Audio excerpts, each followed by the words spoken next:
একদিন গ্রামে বিখ্যাত রেস্টুরেন্টের মালিক গোপাল দাদা তার দোকানে বসেছিলেন। এক গ্রাহক এসে বলল, দাদা, আপনার বিরিয়ানি নাকি খুব বিখ্যাত, আমাকে 1 প্লেট দিন। গোপাল হাসিমুখে বলল, অবশ্যই, কি ধরনের বিরিয়ানি চাই? গ্রাহক বলল, মুরগির বিরিয়ানি দিন। সেদিন বাজারে টাটকা মুরগি পাওয়া যায়নি, তাই গোপাল কম দামে কেনা মরা মুরগি ব্যবহার করলো। সন্ধ্যায় গ্রামের অনেকেই সেই বিরিয়ানি খেলো। পরদিন সকালে হুলস্থুল পড়ে গেল।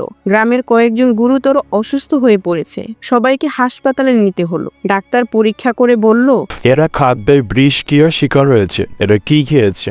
গ্রামের এক ব্যক্তি বলল, কাল রাতে সবাই গোপাল দাদার দোকানের বিরিয়ানি খেয়েছে।